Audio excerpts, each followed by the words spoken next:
J'ai peur! Je vais essayer juste 30 secondes. Écouter un bon canadien. Tu vois la lumière rouge?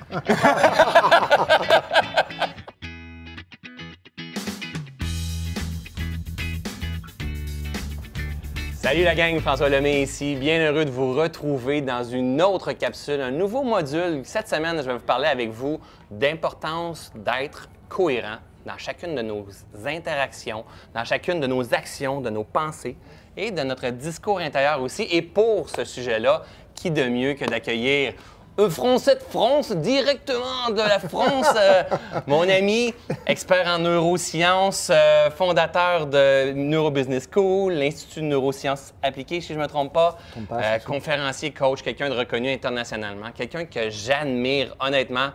Je fais un petit scoop. Présentement, c'est mon favori dans toute l'industrie du développement personnel. Merci. Parce que c'est un gars de tête et de cœur. Et il est là pour faire progresser les choses. Bref, je vous le présente sans plus tarder, David Lefrançois. Bonjour. Salut bonjour mon cher ami, comment ça va? Écoute, ça va mieux depuis que je me suis rendu compte que finalement ton accent français est aussi pourri que le mien canadien. Il est super du coup mon accent. Non, oui, c'est ça. Il est impeccable. Il est impeccable. David, tu es ici présentement hein, parce que tu t'en viens sur la scène d'Inspire-toi. Je suis très honoré de ça, ça me touche profondément et j'ai hâte. Notre communauté a hâte de t'entendre aussi. J'espère qu'ils vont comprendre quelque chose pendant que tu vas parler, mais on a des traducteurs simultanés. Exactement. C'est super. Exactement. David, pour ceux et celles qui ne te connaissent pas dans nos leaders, on a des gens d'un petit peu partout dans le monde. Juste un petit peu expliquer qui tu es. Tu es quelqu'un qui fait beaucoup de recherches présentement, je pense. Hein? Oui, c'est plus de 50% de mon temps. Ah, c'est vrai, hein? En fait, moi, je suis passionné par les neurosciences et vraiment la dimension des neurosciences appliquées. C'est-à-dire, ce qui m'intéresse dans les neurosciences, c'est pas la découverte. Je fais de la recherche fondamentale, ce qu'on appelle la recherche fondamentale pendant des années, et j'y voyais pas trop d'intérêt, si ce n'est remplir un CV et avoir un doctorat. OK. Mais après, en fait, la vie, en fait, m'a bousculé sur le devant de la formation parce que je n'ai pas eu le choix. C'est pas un parcours que j'ai choisi, la formation. Non, c'est vrai? Non. OK. C'est en fait, pour te raconter l'histoire, c'était l'un de mes mentors que j'aimais profondément et qui est mort. Et donc, je suis allé lui rendre hommage à l'enterrement et son épouse, le soir, m'a parlé et m'a dit David, j'ai besoin de te parler parce que tu es celui qui a le plus compilé sur toute l'histoire de Will, ses anecdotes, tout ça. Et en fait, j'ai un problème. Will Jefferson, qui était un de mes mentors, qui était un pro du coaching sportif de haut niveau, c'était un homme âgé, tu vois. Et c'était un homme fantastique, mais complètement déstructuré dans son apprentissage. OK, ouais. Et moi, je m'apercevais qu'à chaque fois que je prenais des notes, je ne pouvais rien faire avec ça. Donc, à l'époque, j'étais formé avec Tony Buzan. Tony Buzan, c'est les mind mapping, tu vois. Oui, tout à fait. Et du coup, j'avais compilé toutes ces idées à tel point que dès qu'il disait quelque chose, je sortais une fiche et je rajoutais. Et j'avais... Donc, tu le modélisais d'une certaine façon. Oui. Et en fait, tout ce qu'il disait, c'était vraiment le fruit d'une forte expérience, tu vois. Mais quand il nous a quittés, en fait, il s'est passé un truc, c'est qu'il avait prévendu une grosse formation à des cadres de la communauté européenne, donc des super cadres, tu vois. Et il est décédé, sauf qu'il avait claqué la moitié de l'argent. De l'argent. Et donc, elle m'a dit, écoute, si j'ai pas de formateur, je suis dans l'obligation de tout rembourser. Et voilà, cette femme, elle était tellement extraordinaire. Elle est venue me voir et m'a dit, écoute, au départ, ma réaction, c'était de dire que je peux pas.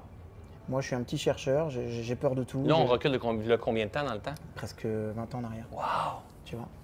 Et elle me dit, OK. Et le soir, quand je suis rentré dans ma chambre, je me suis dit, mais je suis vraiment un enfoiré, en fait. C'est-à-dire que cet homme, il m'a tout donné, sa femme, elle est là, et je peux pas. Et j'étais pétri d'une culpabilité. Je lui ai dit, écoute, de toute façon, on s'en fout que je sois bon. Il faut juste honorer le contrat. Ah oui, c'est vrai. Et en fait, c'était sur 6 mois. Donc, j'ai décalé mon doctorat de 6 mois, la remise de ma thèse. Et j'ai eu affaire à moi avec des cadres de la communauté européenne, des mecs en col blanc, moi qui étais là, qui débarquais. J'étais un petit jeune, je devais avoir 25, 26 ans, tu vois. Et ça a été extraordinaire, les retours. Ah oui, hein? Et je me suis rendu compte à quel point, finalement, ce que je savais pouvait faire beaucoup plus avancé que ce que j'observais dans le microscope ou avec les IRM. Donc j'ai gardé cette recherche parce que ça me passionne, mais je me suis dit, OK, je ne fais de la recherche que seulement si c'est applicable immédiatement et que ça améliore la vie des gens. Et c'est ce que j'aime de ton approche, en fait, c'est que tu ne t'identifies pas seulement à la recherche, tu es global, en fait, tu es holistique au travers de ton approche, puis tu le fais vraiment pour contribuer au travers de tout ça. Est-ce que ça a toujours été le cas pour toi? Moi, j'ai toujours, en tout cas, été dans une démarche spirituelle. Ouais. Depuis très jeune. Je pense que c'est dans l'ADN de certaines Aujourd'hui, personnes. tu as 75, toi? 77. 77, ça quand même. Non, mais depuis très jeune, c'est-à-dire à quel âge tu as commencé environ? Moi, à 12-13 ans, j'avais déjà la foi. Wow! Tu vois? Ouais. Et pourtant, j'avais pas eu des histoires qui étaient sympas avec la religion ou des choses comme ça. Mais j'avais ça, je sentais que j'avais un truc comme ça. Tu le percevais déjà à cet âge-là, toi? Ouais, et puis après, la psychologie, en fait, moi je suis allé dans la psychologie parce que je voulais comprendre quel genre de garçon j'avais été. OK. Comme la plupart des psychologues en vrai. Exactement. Moi je pense pas que les psychologues sont teintés d'un grand altruisme pour aider l'humanité. Ils Je veulent pense se comprendre. Ouais, bien sûr. Ah oui, c'est ça. Comprendre. Et puis c'était aussi un moyen parfois d'essayer de gérer nos névroses, nos compréhensions. Moi je voulais savoir pourquoi j'avais souffert quand j'étais gamin, pourquoi j'avais cette révolte, j'ai une révolte intérieure qui était énorme, tu vois. Et c'était une forme de salut pour moi. Oui, voilà.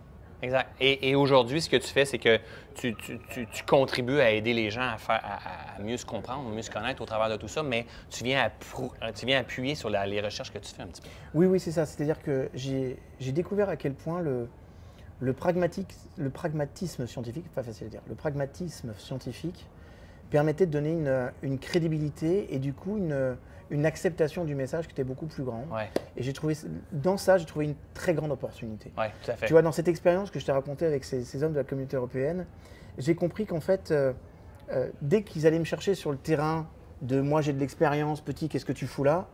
Moi je disais mais j'ai les compétences et je vais t'expliquer ce que toi tu fous là en fait. Parce que toi tu sais, tu as peut-être 20 ans d'expérience en management, en leadership dans la communauté européenne, mais c'est pas pour autant que tu as réfléchi sur tes comportements, c'est pas pour autant que tu as réfléchi sur ton expérience. Et ça se trouve, ça fait peut-être 20 ans, tu es juste un gros con avec tes collaborateurs, mais ils peuvent pas obligatoirement te le dire parce que tu as instauré une certaine forme de management qui rejette le monde. Oui, tout à fait. Alors que moi, j'ai peut-être pas ton expérience, mais je vais t'expliquer exactement ce qui se passe dans le cerveau de quelqu'un quand tu lui dis telle chose, quand tu lui démontres telle technique, telle approche. Ouais. Et en fait, heureusement que j'avais cette science-là parce que j'étais un petit jeune dans un... T'imagines un petit pingouin, tu sais, mais dans une piscine avec une vingtaine de requins blancs. Oui, c'est vrai. Hein?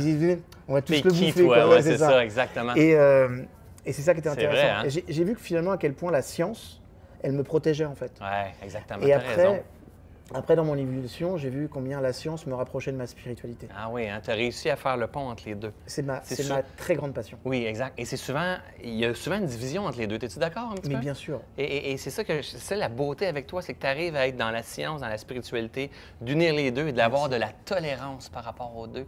Et ça, je trouve ça très, très beau parce que souvent, il y a un conflit entre les deux côtés. Et en fait, les deux sont tellement plus proches qu'on pourrait l'imaginer. Ouais. Et voilà. Et plus tu montes dans les sphères scientifiques élevées, même auprès de... Moi, j'ai toujours adoré quand il y a une matière que je veux apprendre, je me dis c'est qui le meilleur dans le monde et c'est lui. Ouais. Peu importe la personnalité du mec, peu importe son histoire. Parfois, c'était des mecs qui étaient imbitables, mais la matière était intéressante. Donc, je mettais ça de côté et j'allais chercher. Mais tous à un certain très haut niveau, tous sont dans une dimension hyper spirituelle. Il n'y en a pas un qui est séparé.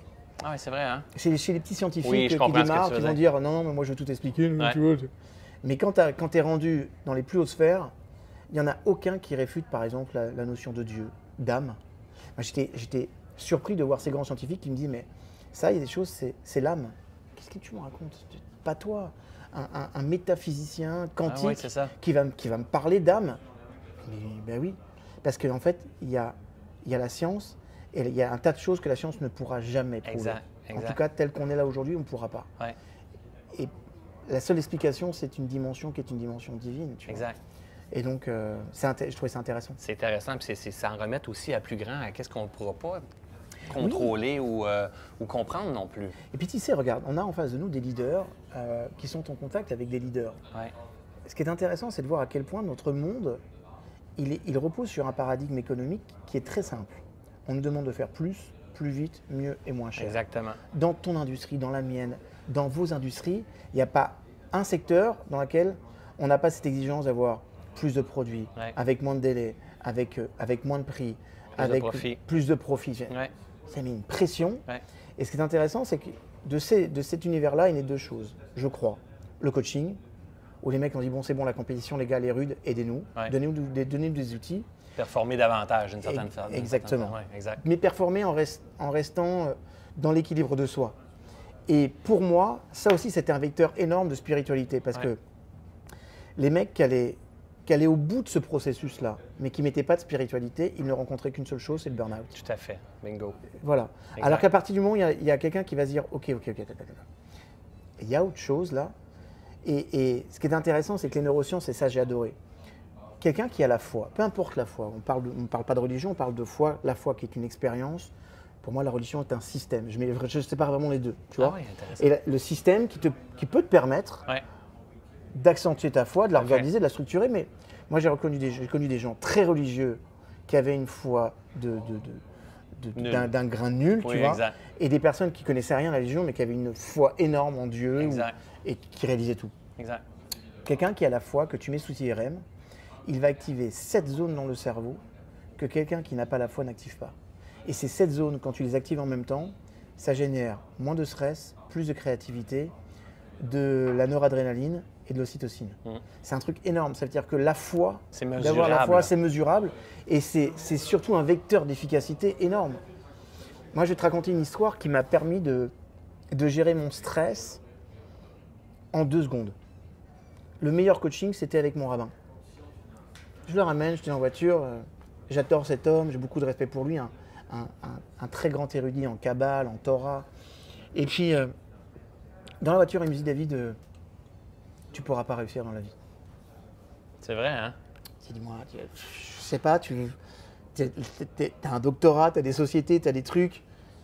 Il me dit, mais tu ne pourras pas réussir parce que tu as le sentiment que le résultat n'appartient qu'à toi.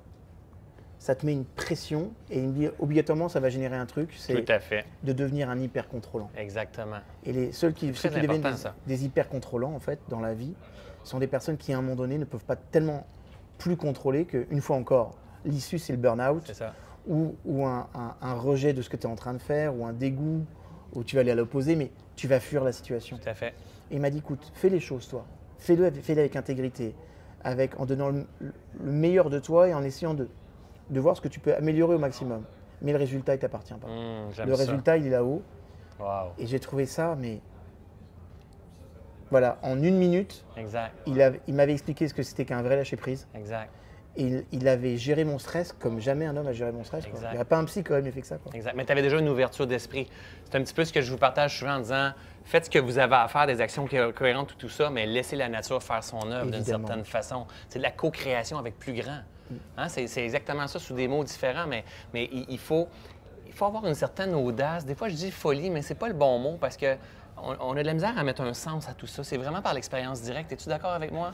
Ouais. C'est un accueil, c'est une acceptation totale en disant, OK, gars, il y a une co-création qui se fait au travers de tout ça. Tu sais, c'est ça en fait le principe. Moi, je mettrais le mot humilité derrière tout ça. Ouais, tu as raison, c'est tellement ça. Parce que humilité, de toute façon, la nature est tellement grande, les choses sont tellement fortes. Et puis, dès qu'on prend un peu d'âge, comme toi et moi, on peut prendre, avec l'expérience de la vie, combien de fois on a fait un truc, on n'a pas eu le résultat qu'on voulait, et au final, des mois ou des années plus tard, on se rend compte que tant mieux qu'on n'a pas eu le résultat. Quoi, tellement. Ça veut dire que dans le processus, il y avait des choses, tout est parfait. Mais une fois encore, on a cette capacité de recul avec le temps, tu vois. Et moi, je dis tout est un miracle. Je vais te donner un exemple tout bête. Tu te rappelles cet exemple que j'avais donné quand on avait fait ce partage avec Laura Massy. Tu te rappelles cet entretien? Oui, tout à fait. J'avais expliqué que si je prends, je sais pas moi, une bouteille d'eau ou un truc en plastique, là, tu vois, je te le transforme en un oiseau, là. Tu vas dire, mais c'est de la magie, c'est si miraculeux. Maintenant, je prends cette bouteille, je la jette. Les mecs, ils vont en faire du compost. Ce compost, ils vont en faire de l'humus. L'humus, ils vont la mettre dans la terre. La terre, il y a une graine qui va s'en nourrir. L'arbre, il va pousser, il va donner des fruits. Il y a un oiseau qui va venir, qui va s'en nourrir. Et au final, ce que l'on sait là dans la chaîne, c'est qu'il y a des particules de ça, tu vois. Exact. C'est-à-dire ce qu'on appelle le temps, ils appellent ça la nature. Et dès qu'on le réduit à quelque chose de très court, on appelle ça un miracle. Mais en fait, notre vie est un miracle. Exactement. C'est juste d'avoir une perspective de point de vue et de se dire, mais attends, t'inquiète pas. Si t'as pas réussi, en sachant que tu as donné le meilleur de toi, il y a une raison plus intéressante et plus profonde que ça. Exactement. Et le moment où on se met à percevoir ça de cette façon-là, il y a de la magie dans la vie. Mais énorme. Il y a énormément de magie. Est-ce que c'est un sujet qui t'intéresse de voir le pouvoir de manifestation qu'on peut avoir lorsqu'on qu'on s'abandonne avec la foi dans cette vie-là, qu'on fonctionne en cohérence avec nos valeurs, de voir, wow, qu'est-ce qui peut émerger au travers de tout ça? Tu sais, c'est intéressant parce que le mot cohérence, ça vient de coherentia. Et coherentia, ça veut dire être attaché ensemble. Ah, intéressant. Tu vois? Ouais. Et en fait, la vraie cohérence, dans son sens étymologique, c'est d'être attaché à ta dimension divine, en fait, en vrai. I like it. Je vous parle toujours de cohérence, je ne savais même pas. Voilà. Et donc, ce qui est intéressant, c'est que finalement, tu vois, si on y va du côté de la théorie jungienne, Jung, ce qui séparait de Freud, c'était, Jung disait, en nous, on a un soi divin. Et quand on s'y connecte vraiment, on peut trouver toutes les réponses à tous les problèmes qu'on a dans notre vie. Et donc Freud avait balayé ça un peu, il disait non, c'est une partie spirituelle, moi je veux pas, je fais de la métapsychologie, il faut que ça soit scientifique, tu vois. Ouais. Donc il a rejeté ça, mais c'était dommage, Ouais, parce que quand tu intègres la dimension spirituelle à ta psychologie, c'est un véritable accélérateur. Et quand c'est ça, être en cohérence, la vraie cohérence, c'est d'être attaché à sa dimension divine. Exact. Et de se dire, ok, il y a une partie de moi qui sait, je vais lui faire confiance. Exact. Et elle est plus grande que moi. Tu te dis, pourquoi je me battrais? Tu sais, les miracles, c'est tous les jours. Tu sors de là, on vit grâce au soleil. Tout à fait. Alors, moi, je vous mets au défi, vous allez voir un très grand scientifique et tu me dis, voilà, on peut te dire ce que le soleil dégage comme mégatonnes nucléaires par seconde, ok? C'est quand même quelque chose qui fait 20 fois la planète Terre. C'est une boule de feu et les types sont incapables de te dire comment elle se régénère en interne. Constamment, en fait. Est-ce que tu comprends ce truc-là, juste que on vit tous les jours inconsciemment, Exact. par un miracle qui fait que tout est possible. La nature, la vie, ce qui pousse, ce qui se produit, la photogénèse, tout, Ouais. par quelque chose qu'on est incapable d'expliquer parce que les mecs te disent une force de recréation comme ça est impossible à reproduire même en laboratoire. Tout à fait, exactement. Même à toute petite échelle. Non, c'est ça, on ne De comprend fou. pas. Et c'est drôle parce qu'on partageait la scène dernièrement ensemble à Paris, puis tu comptes une histoire que je compte aussi par rapport aux spermatozoïdes. On est un miracle. Hein, je dis souvent, on est le supermatozoïde. Non, les supermatozoïdes, Hein? très bon, très bon. C'est comme ça que je vais voir ça. C'est quoi ton programme de vie? Je suis un supermatozoïde. Exactement. Mais on est un miracle à la base. Mais est-ce que tu crois qu'on a le potentiel de saboter notre miracle? Non, je ne crois pas qu'on a le potentiel, c'est qu'on a souvent l'habitude de le faire. Ouais. L'ignorance un peu, hein? Oui, l'ignorance, et puis justement, tu sais, je pense que trop de gens ont des crises de foi. Et pas simplement de la Des foi crises en de Dieu. foi, FOI, pas, hein? Ah, ouais, oui. Ouais. Parce que le problème, c'est que on a tellement peu foi en soi parce que nos éducateurs, les personnes souvent autour de nous qu'on a pris comme modèle, bah, peut-être qu'on s'est trompé de modèle. Tu Ouais. vois. Moi, c'est profondément ce que j'aime dans ton message à travers Inspire-toi, c'est qu'à un moment donné, quel que soit ton âge, quelle que soit ton ethnie, quel que soit là où tu en es rendu, à un moment donné, inspire-toi. Ouais. Et te laisse pas inspirer. Non, c'est ça. Inspire-toi. C'est-à-dire que Parfait. tu vas être dans une démarche intérieure d'aller chercher l'inspiration et de choisir tes modèles, quoi. Tout à fait. C'est-à-dire que, je vais te donner un truc, mon père était un homme extraordinaire, mais c'était pas un modèle. Ouais, ça se peut, hein? C'était pas un modèle pour moi. Ouais.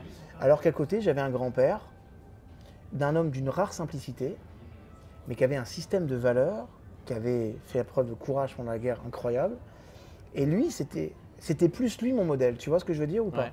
Et bon, moi j'ai eu cette chance parce que je l'ai côtoyé de près, mais je pense qu'être adulte, c'est aussi choisir ses modèles en fait. Se dire, ok, par qui j'ai envie d'être inspiré? Quelles sont les valeurs que j'aimerais reproduire dans ma vie? Ouais. Parce que c'est important d'aller chercher ce que les gens font de bien, tu vois. Pour moi, là, je crois plus dans l'innovation par le fait d'assembler que de créer de rien. Parce que c'est pas la même chose, Non, tu tout vois. à fait, exact. Moi, je suis un observateur, je dis, tiens, parfois c'est bien, tiens, ce comportement-là, cette réflexion-là, elle est intéressante. Qu'est-ce que ça donnerait dans ma vie, tu vois?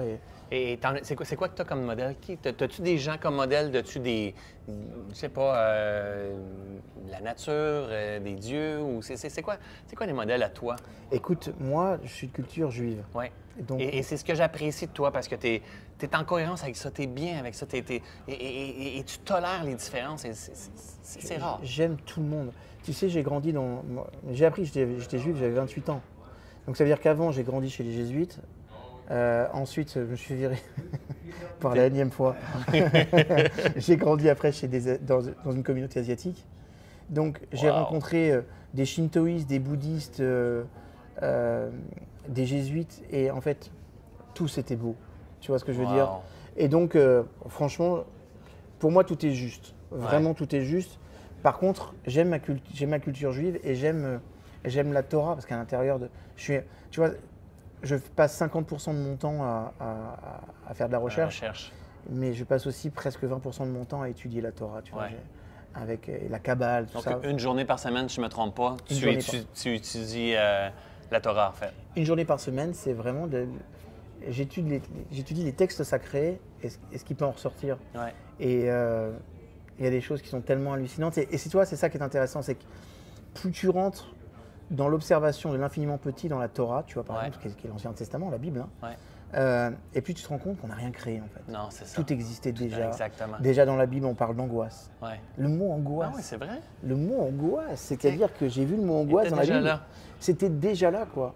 Et qu'on disait déjà à l'époque que la foi libérait les angoisses, quoi, tu vois. C'est juste extraordinaire. Après, il y a la façon dont les choses sont encodées, la vie, le monde, et puis après, la Torah, tu as 7 niveaux de lecture que tu peux avoir à l'intérieur d'elle. Wow. Donc, et en haut, tu as ce qu'on appelle la Kabbale, et dans le système kabbalistique et les systèmes quantiques, mais tu parles exactement le même langage. Ah oui, de toute façon, la science ne fait que rapprocher tout à fait. la compréhension du mystique. Et arrives-tu à voir la distorsion que l'homme peut avoir emmenée au travers de tout ça? Ou, Évidemment. Ouais. Évidemment. Et une fois encore, tu sais, le problème d'une idée, c'est ce que tu en fais. Ah, tout à fait. Et puis aussi, j'ai remarqué que tu prends n'importe quel principe qui est intelligent, tu peux le transformer dans la chose la plus conne de la planète. Ah, totalement. Tu as un concept qui s'appelle l'intégrité, c'est vraiment être en accord d'abord avec ses valeurs, et puis ensuite, c'est, voilà, je dis ce que je fais ce que je dis. C'est ça l'intégrité, c'est simple. Ouais. Tout grand leader a une base d'intégrité très forte. Ouais. Voilà, je te dis que je vais le faire, je le fais. Peu importe ce que ça me coûte maintenant, Tout à fait. je respecte mon engagement. Exact. Okay. Maintenant, tu prends ça et tu le pousses à l'absurde, ça devient de l'intégrisme total. Okay, ouais. Le total, c'est-à-dire que l'intégrité, combien de fois j'ai vu ça? Tu as des personnes, l'intégrité, c'est toi par rapport à toi. Ouais. Mais ce n'est pas un outil de mesure de l'autre. Tu n'es pas intègre. Sois intègre toi d'abord, puis ferme-la après. Ouais. Tu vois, parce que moi, est-ce que je peux prétendre que je suis intègre H24? J'aimerais bien, je fais tout mon max pour ça, mais je suis un être imparfait. Et c'est important de dire que si tu prends ce modèle-là, que tu le retournes comme un indicateur de mesure de l'autre, ben c'est facile de dire, mais tu n'es pas intègre. Et en fait, ça devient un outil qui devient un outil de manipulation. Tout à fait, exactement. Et voilà. Exact. C'est horrible. Moi, j'ai vu une fois, j'ai formé une grande société française. Ils ont repris les techniques d'accompagnement et de coaching que j'avais. Ils les ont détournées à des fins manipulatoires pour les équipes de vente. Exactement. Donc, une fois encore, on sera toujours au cœur de quelque chose qui s'appelle l'intention. Et c'est exactement ce que je voulais t'emmener, le pouvoir de l'intention. Est-ce que tu crois que les gens, la majorité des gens, on est conscient? Non. Vraiment pas. Non. Hein? Et en neurosciences, est-ce qu'il y a quelque chose qui prouve qu'avec une fermeté d'intention, avec une puissance dans l'intention? Alors, je vais te dire un truc incroyable. Pour moi, ce que j'aime dans les neurosciences, c'est ce qui m'a beaucoup plu, c'est tout ce qui était neurochimie. OK. Parce qu'à partir cause à effet dans le corps. Ouais, c'est-à-dire que quoi qu'il arrive, ce que nous on va appeler un ressenti, c'est l'émanation d'une structure neurochimique, tu vois. Dès que tu as l'intention, par exemple, de faire du bien, juste l'intention, tu fais pas encore du bien, tu n'as pas fait le geste. Par exemple, je vais te faire un cadeau. Dès que j'ai l'intention de te faire un cadeau, j'ai déjà la neurochimie qui va avec. C'est un truc de fou. Oui, tout à fait. Tu vois, et cette neurochimie se déploie encore plus quand j'ai l'acte. Ouais. Donc déjà à l'intention, il se produit des choses magnifiques. Exact. Mais c'est valable pour une intention de stress, exactement. comme une intention de bonheur. Exactement. Tu vois, le fait d'anticiper, de faire du plaisir aux gens, d'être heureux ou de passer un bon moment avec une personne que tu aimes, tu te nourris déjà la biochimie. Et ça, je trouve ça incroyable. C'est la base. C'est la base de la responsabilité d'une certaine façon aussi. C'est qu'est-ce que je vais choisir comme pensée? D'avoir des pensées, un discours intérieur, des actions cohérentes. Donc, si sont toutes alignées avec mon intention, je suis déjà gagnant même avant d'avoir eu un retour sur l'extérieur. Mais de toute façon, tu sais, la conscience, c'est le maître mot de l'évolution, de notre propre évolution. Ouais. C'est-à-dire qu'à un moment donné, c'est important de dire, OK, si je te mets un plat devant toi qui est complètement pourri, moisi, tu vas pas le bouffer, quoi. Tu vas me dire, David, j'étais gentil, mais... C'est-à-dire qu'on a cette capacité de dire ce qui est néfaste, Je ne le fais pas rentrer dans ma bouche, Tout à fait. mais pourtant, tu fais rentrer des mauvaises pensées tous les jours dans ta tête. Tout à fait. Mais c'est une nourriture qui est 10 fois plus importante pour toi. Exact. Et c'est juste important de se dire, mais finalement, de quoi je me nourris? Exact. De quoi je me nourris? Tu sais, il y a un truc, un jour, j'ai discuté avec ma fille qui regardait un film d'horreur. Et j'ai dit, chérie, tu ne devrais pas regarder des trucs comme ça.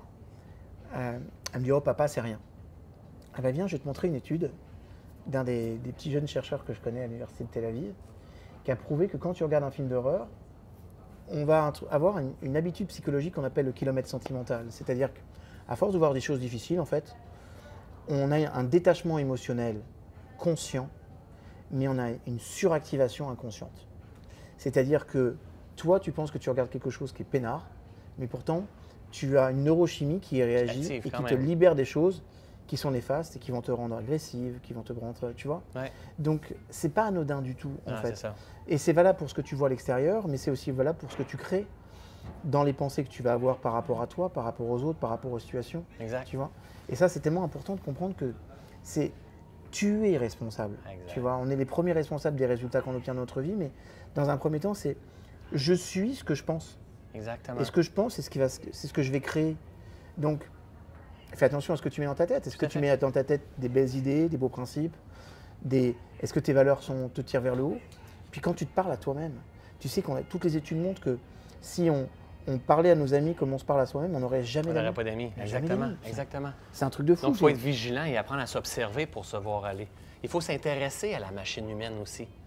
Ah, moi, ça a été à l'âge de 28, 29 ans que j'ai commencé à m'intéresser. Mais souvent, on est ignorant dans notre société. On ne sait pas qu'on a un pouvoir de transformation au travers de qui on est, en fait. Mais c'est vrai je trouve que c'est la beauté de notre génération. Ouais. C'est-à-dire qu'on commence à comprendre le vrai pouvoir que l'on a. Ouais. Et un pouvoir auquel un grand nombre de leaders feront tout pour ne pas vous donner accès. Oui, tu as Parce raison. que c'est tellement mauvais d'avoir des gens qui réfléchissent, Oui, tout à fait. tu vois. Moi, ça m'est arrivé une fois, je trouvais ça Ça extraordinaire. consomme moins, Mais bien sûr. ou Et plus puis, intelligemment. et puis, ça remet en question l'autorité. Tout à fait, tu exactement. vois. Un jour, j'ai un dirigeant qui m'a dit, il y avait son DRH avec lequel j'avais travaillé dans une autre société, il a été recruté chez lui. Et il a dit, vous savez, nous, chaque année, on fait venir David Lefrançois en conférence. Faites-le venir, c'est sympa. Et donc, le gars était venu, et il me fait venir chez lui dans sa boîte. Et puis, il me dit, monsieur Lefrançois, je ne vous ferai pas travailler. Tu vois, c'est OK. Mais parce qu'en fait, je trouve que les prises de conscience que vous donnez sont trop fortes. C'est vrai. Sont trop fortes pour mon public. J'ai dit, monsieur, votre public, ce sont des êtres humains. Donc, les êtres humains de votre société, c'est les mêmes qu'ailleurs, en fait. Il me dit, non, mais dans cette société, vous savez. Donc, le mec, il m'a trouvé un tas d'excuses familiales, des trucs, c'est bullshit, pour me dire, bah, vaut mieux pas que tu les rendes intelligents, là. C'est pas bon pour mon business en interne. Et je lui ai C'est dit, sa mais. façon de contrôler, c'est son insécurité qui parlait derrière tout Mais ça bien aussi. sûr, bien sûr. C'est-à-dire que quelqu'un qui évolue, ça fait peur. Et vous qui êtes des leaders, là, comprenez une chose, c'est que c'est la malédiction des leaders. C'est dès que tu vas grandir, tu auras toujours quelqu'un pour dire, mais c'est pas bien ce que tu fais. Oui, tout à fait. Parce que ce que tu es, ça va faire flipper tout le monde, en fait, en vrai. Tout à fait. La vérité, elle est là. Exact. C'est-à-dire que quelqu'un qui réussit, ça fait peur, en fait. Parce que ça veut dire que lui, il se prend en charge, lui, il se prend en main, il pose des actions que les autres ne posent pas, tu vois. Et j'ai deux possibilités. Ou je dis, tiens, c'est génial, c'est un modèle, Ouais. forme d'ouverture. Ouais. Et là, on va être dans la notion d'échange, d'inspiration, tu Ouais. vois. Ou bien je me dis, j'y arriverai pas, donc qu'est-ce que je vais faire? Je vais le descendre. Et là, je vais le juger. Ouais, tout à Parce fait. que si je te juge, ça veut dire que je suis mieux que toi. Ouais, tout à fait. Donc je vais commencer à dire, c'est pas bien ce que tu fais, je trouve que, tu vois, tu vas trop vite. Et on trouvera un tas de choses pour ça, tu Ouais. vois. Et il faut faire attention, quoi. Et surtout, pour ça, il faut choisir ses critiques. Mais les leaders qui nous écoutent, qui viennent d'entendre cette dernière petite histoire-là, de quelle façon tu leur dis d'agir quand ils croisent quelqu'un qui ont envie de contrôler comme ça? De quelle façon tu as agi par rapport à cet homme-là? Moi, alors écoute, moi, je discute pas. Ouais. Mon but, c'est pas de le convaincre parce que j'aurais perdu mon temps, tu vois. Et en plus, comme je choisis avec parcimonie mon temps, Ouais. je préfère donner vraiment Tout à mon temps à fait. quelqu'un qui. Maintenant, quand j'ai des personnes comme ça qui sont plutôt néfastes ou négatives, genre j'écoute toi, c'est un point de vue. il est possible que c'est probable que tu es vrai. Il est probable que tu es vrai ou que tu aies raison. C'est possible que tu aies raison. Mais je rentre jamais en discussion. Pourquoi? Parce qu'en fait… Entretiens pas. Non, exact. mais non. D'abord, c'est ce qu'il veut. Ouais, exactement. Ensuite, si en plus, il peut t'énerver par rapport à ça, il dira, tu vois, j'avais raison, il n'est pas sûr de lui. Tiens, écoute, c'est ton point de vue, je le respecte. Moi, je trace ma route. Et est-ce que tu as de la compassion pour ces gens-là? J'ai de la compassion. Évidemment, j'ai de la compassion parce que je sais dans quelle prison ils se sont enfermés, en fait. C'est une vraie prison. Exactement. Tu vois? Donc, et moi, je crois vraiment à l'inspiration plus qu'à cette conviction de convaincre, tu vois. C'est-à-dire que dans l'univers du développement personnel, tu as les colombes puis tu as les aigles. Tu as les aigles qui disent « Ouais, regarde, c'est important, travailler sur toi, vas-y, go, écoute-moi bien. » Exact. Regarde ma vie.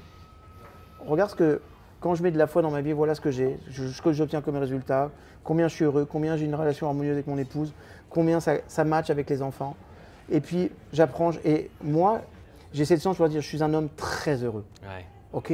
Donc, si ça t'intéresse, tu veux savoir comment, demande-moi, je te donnerai tout ce que tu veux. Exact. Maintenant, si c'est pas ton truc, c'est pas le moment, okay, chacun sa stratégie. Exactement. C'est ce que je dis souvent, moi j'ai un frère jumeau, il n'a jamais ouvert un livre de développement personnel. C'est vrai. Il n'a même pas lu les miens. C'est vrai. Mais ça n'empêche pas d'être un homme heureux, d'avoir une vie exactement.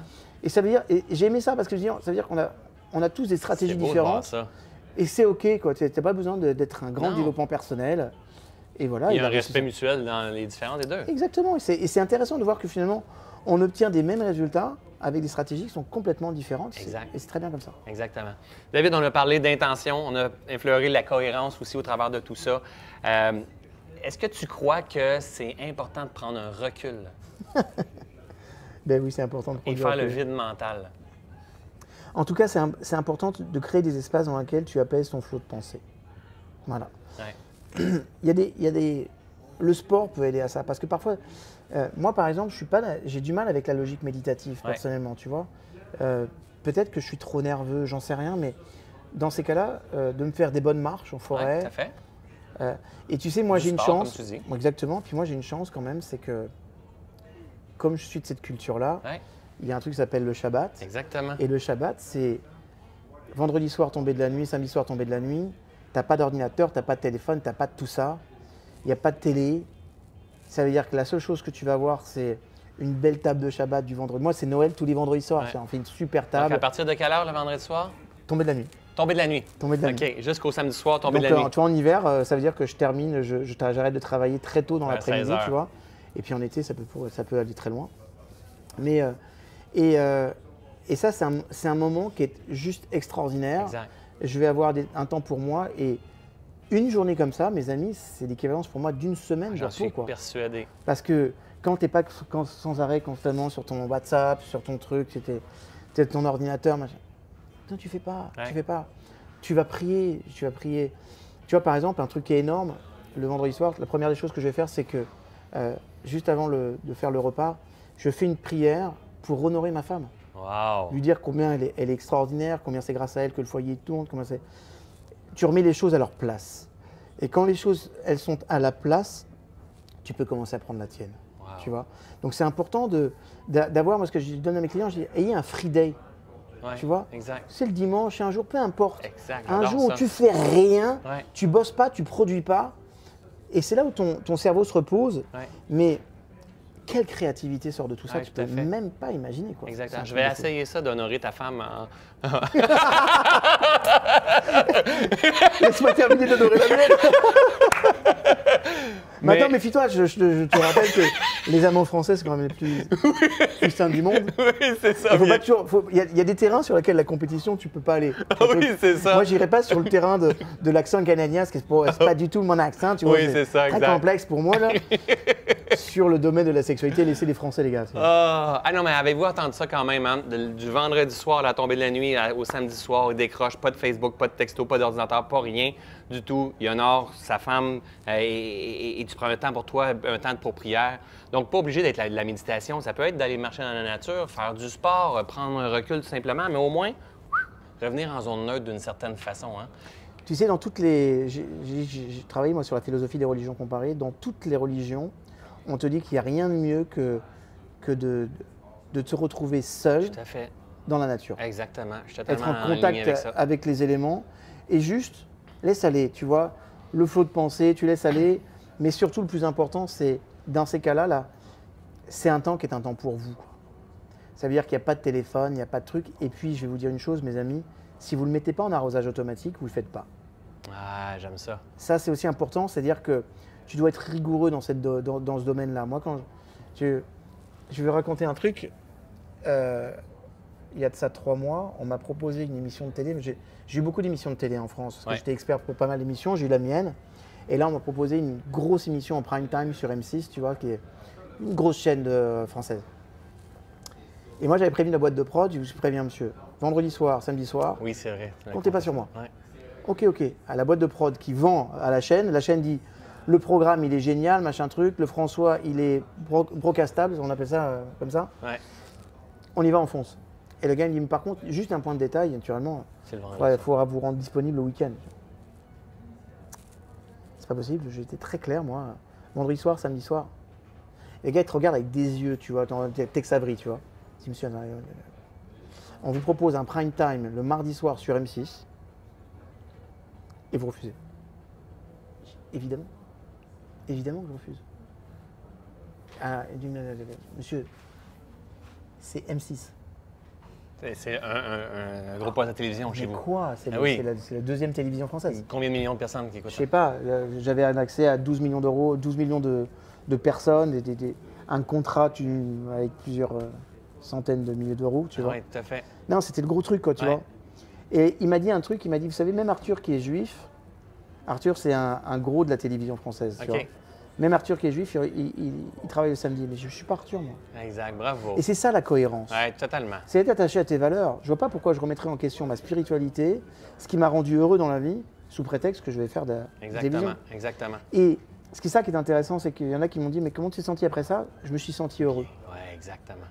Je me suis pas senti, merde, tu vois, je me suis senti d'une fierté, mon frère. Ouais, C'est-à-dire que je me respecte. ouais.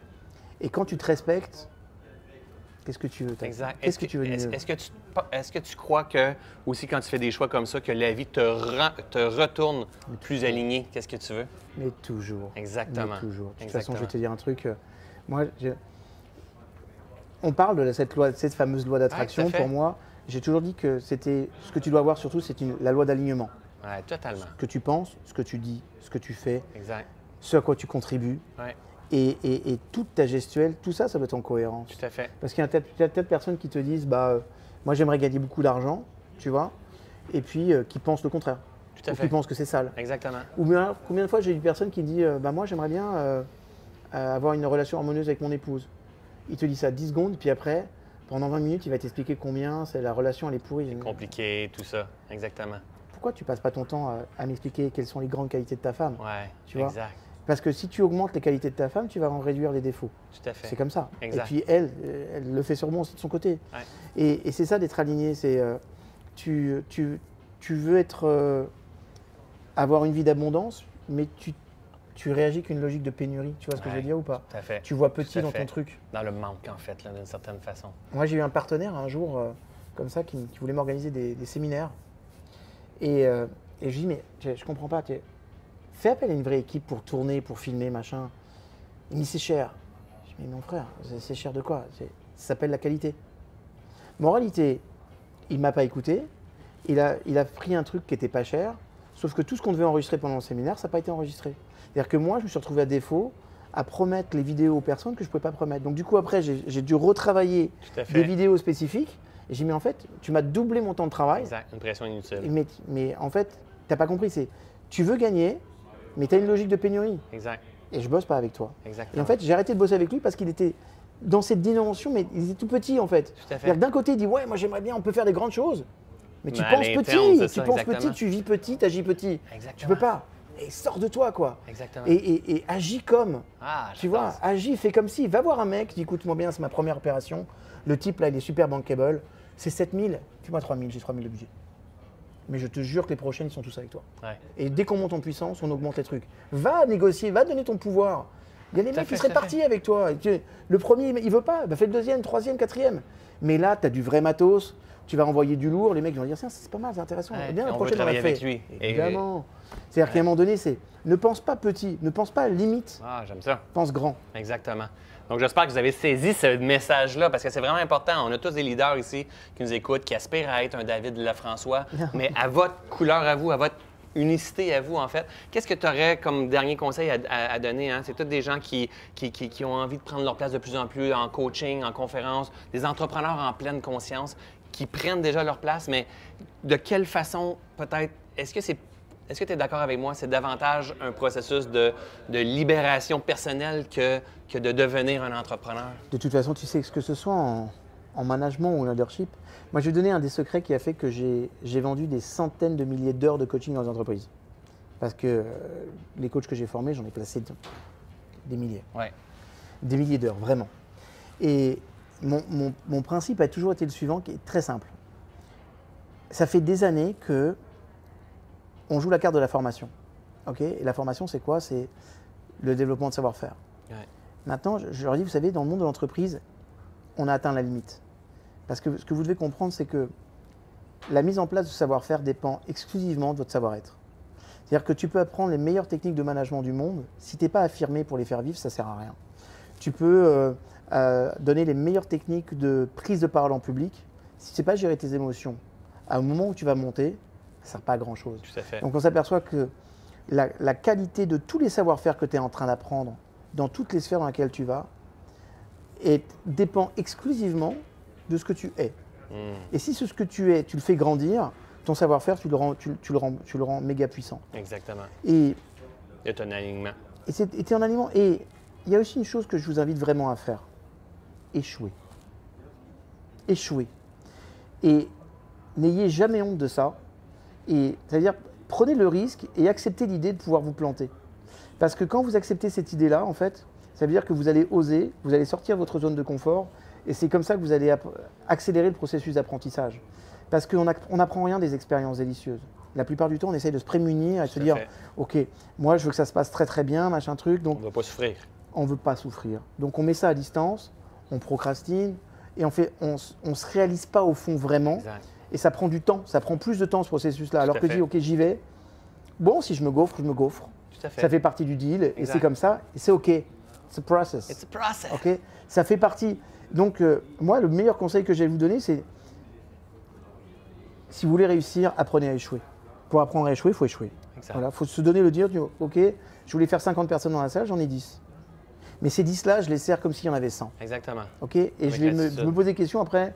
Qu'est-ce qui a fait qu'ils étaient 10? Comment? Et puis ces 10-là, je les chope, j'en fais des témoignages, je dis, regarde, tiens, on construit. Ça se trouve, ces 10-là, ils vont t'apporter les 100 ou les 150 prochains, tu vois. Exactement. Mais tu focalises. Et moi, le nombre de coachings gratuits que j'ai fait, le nombre de conférences gratuites que j'ai faites, sauf qu'il y a un moment donné, je me suis rendu compte, un jour, j'avais un conférencier qui était un conférencier mentor. Vraiment, quand j'étais jeune, c'était un type qui s'appelait Christian Lemoine. C'était on parle, tu vois, le mec, moi j'avais 18 ans, tu vois. Et je trouvais ce mec extraordinaire. Et puis, un jour, je veux faire donner des conférences. Et j'ai commencé à donner des conférences, moi j'avais 25 ans.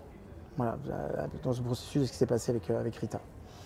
Et après, j'ai donné plein de conférences, dans tous les endroits. Tu me demandais une conférence gratuite, je venais, je me déplaçais, je payais. Ouais. Voilà. Je donnais, et à chaque fois, je regardais ce que je pouvais améliorer. Et puis un jour, peut-être 5-6 ans plus tard, je suis en conférence avec Christian Lemoine. C'était mon mentor, quoi, tu vois. Tout à fait. Et le type, il me dit ah, c'est intéressant, tu donnes des conférences. Tu as donné combien de conférences jusqu'à présent? Ah, ben j'écoute, je les ai comptées. Je pense que j'ai dû en donner à peu près 400. Et là, le mec, il me dit c'est impossible. Je dis pourquoi? Il me dit écoute, moi qui ai une carrière de conférencier, j'en ai 2 fois moins. Et là, j'ai compris que j'avais pris en maturité. Et ce jour-là, j'ai été l'homme le plus heureux du monde parce que je me suis rendu compte que j'étais bien meilleur que lui en conférence. Ouais. Et en fait, j'ai su que c'était tous ces trucs où je prenais, où parfois ça m'est arrivé d'aller dans des endroits où les mecs ils étaient en train de bouffer, tu donnais la conférence, il fallait que tu les attires, tu arrête de manger ta viande, arrête de mâcher, qu'est-ce que je fais là? J'attirais, je bougeais, et Et ça m'a donné une méga spontanéité, une adaptabilité. Dans l'être, au lieu de dans la l'être. reconnaissance. Et après, je me suis dit, bon, finalement, c'est-à-dire que chaque conférence pourrie, elle m'a rendu meilleur, quoi, tu vois. Ouais. Donc j'allais chercher les conférences pourries. J'allais me confronter à des trucs Ouais, tout à fait. de psychopathe et je prends toujours des risques. Tu vois, par exemple, la dernière fois quand on a fait l'hypnose sur la NBS, Ouais. c'est la première fois que je faisais ça devant 1000 personnes. OK. Alors, je l'ai fait quand je fais la formation. Parce qu'il a fait une expérience d'hypnose avec 1000 personnes. C'était exceptionnel. Là. Ouais, vraiment. Ouais, vraiment. Et voilà, et moi je prends toujours des risques. Oui, exactement. C'est comme ça qu'on progresse. Mais Puis évidemment. après ça, la zone s'agrandit et Oui, on est oui. beaucoup plus à l'aise au travers Bien de tout sûr. ça. Et tu vois, par exemple, sur cette expérience-là, je me suis rendu compte que je n'avais pas envisagé le fait que beaucoup de personnes dans la salle allaient être en hypnose. Oui, c'est vrai. Tu vois. Ouais. Et donc, ça veut dire que la prochaine fois, dans mon protocole, il faut vraiment que j'inscrive les personnes qui sont sur scène Ouais. et que j'exclue les personnes. Tout à Il faut fait. que je le mette plus dans mon protocole. Ouais, tout à tu fait. vois. Donc, Mais t'as appris, j'apprends. t'aurais pas pu le comprendre sans avoir Non. vécu l'expérience directe. Absolument pas. Exactement. Absolument pas. Hey, mon ami, très intéressant, David. Vraiment Merci à intéressant. toi. Je suis heureux que tu réalises tes rêves en étant ici avec moi présentement parce que tu as refusé M6, mais regarde ce que la vie t'a emmené. Une entrevue avec moi, tu n'aurais jamais pu croire ça. Tu peux pas savoir comme je suis heureux d'être ici. Parce que je vais te dire un truc, ici, je suis à ma place. Ouais, Si j'avais été. Tu sais, je vais te dire un truc. Si j'avais accepté M6, j'aurais fait de la merde. ouais. Parce que j'aurais été pris de culpabilité de ne pas être en accord avec mes valeurs. Ouais, tout à fait, exactement. Et t'aurais quoi qu'il payé le arrive- prix. J'aurais fait n'importe quoi. Tout à fait. Ça n'aurait pas été bon. Donc, Exact. je suis vraiment à ma place. Exact. Tu as pris la bonne décision, j'en suis convaincu. Et je suis persuadé que ça vous a inspiré, son témoignage. Il y a énormément de pépites d'or que David nous a partagées. Et je suis curieux de vous entendre, de vous voir sous vos commentaires ici. Qu'est-ce que vous avez retenu de toutes ces perles de sagesse-là que David est venu nous partager? Moi, je crois personnellement, j'ai retenu plein de choses, David. Puis, je suis curieux de vous lire. Et ouais, si les gens veulent en savoir plus pour toi, on peut te retrouver où, David? Sur ta page Facebook, ton canal YouTube, ben, il explose près de 8 millions de vues en quelques mois seulement. À part ça, À part ça, bah, il y a YouTube, il y a l'Institut-des-neurosciences.com. OK, parfait. On va mettre tous les liens sous la vidéo ici si les gens Voilà. sont intéressés. Tu formes des coachs aussi? Je forme des coachs et bientôt on forme des coachs au Canada aussi. Ici au Canada, en Voilà. fait. Donc, c'est un scoop que vous allez apprendre prochainement. Donc, un gros merci, mon cher ami. Au plaisir de te revoir. Avec plaisir. Puis, n'hésitez pas à commenter puis suivre David. Puis, on se revoit très bientôt. Bye bye, tout le monde. Bye.